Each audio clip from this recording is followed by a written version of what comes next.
Just two quick points about one about love and the other about a point that Reverend Martin made. Love cannot be separated from truth.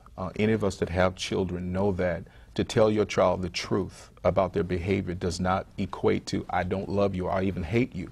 I think love mandates that we speak truth regardless of if I receive it or not.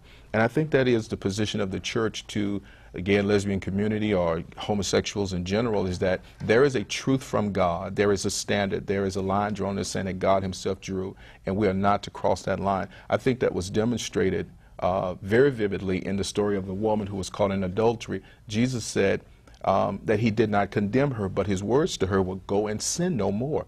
That's love and that's judgment and mercy all together. And I think we have to say the same thing. I don't condemn you for being homosexual, but you have to understand God's point of view, and you cannot continue in that lifestyle.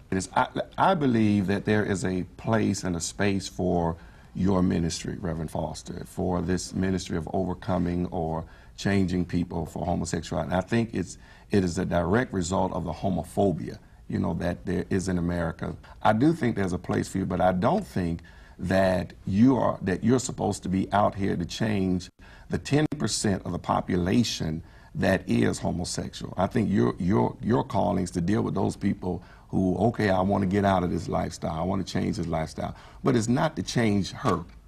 It's not to change the other millions of people who are in that lifestyle and comfortable with who they are and who have not embraced the messages of homophobia that has been gleaned out of Scripture and imposed and preached to people. Well, you know, thank you for that word of affirmation. I do appreciate that. And I'm not here to change Reverend Martin or anybody who's comfortable. Again, I have been gay. I was in it for what it was, and I enjoyed being gay when I was. But when I came to that point to where I felt that my life needed to line up with Christ, I abandoned that. I let it go for him, not to please my mama, not to please my church, not to please anybody, but I felt that I wanted to please God.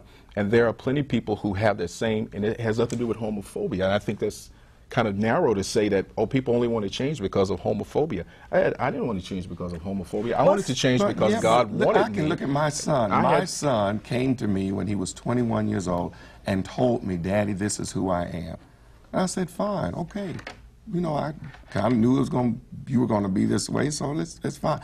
He did not have to try to change or anything. There was no homophobia in our home for him to, you know, have to try to adjust himself and so forth. But he did hear the messages around, you know, society that kind of, you know, impacted or influenced him. But at the same time, he's very comfortable with who he is. And I'm saying homophobia has a terrible effect on our society, and we impose that because of our own fears. And there is the concept of nature versus nurture.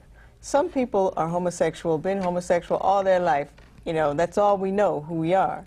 But there are people who have made choices, and there are people who have undergone a period of abuse, and they found themselves in a particular place, and then they get to a point where they realize, this is not really who I am. Perhaps that was your case, but there are a lot of people who are not that way. This is not who I am, you know, but for some of us, this is all we know. This is who we are. So we want to be the best people, be the people that God created, and be the image of God in the world like we were created to be. And you're doing that for you because perhaps you were one of the people, it was a nurture thing, not a nature thing. And so, you know. Work it out, doctor. I'm just saying. Fix it. All right.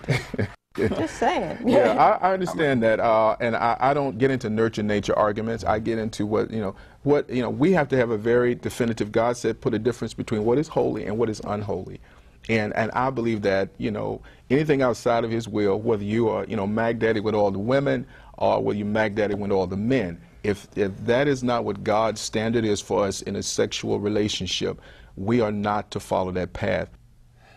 Dr. Martin, do you foresee a time when gays and lesbians will not feel the need to go off and establish their own churches? I would love to see that time. Once we really learn to love one another and be inclusive and really be the realm of God, I believe at that time we'll all be able to worship together.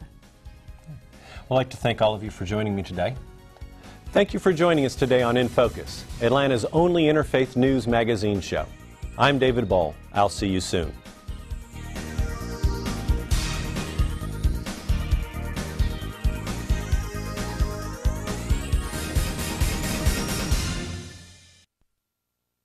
you.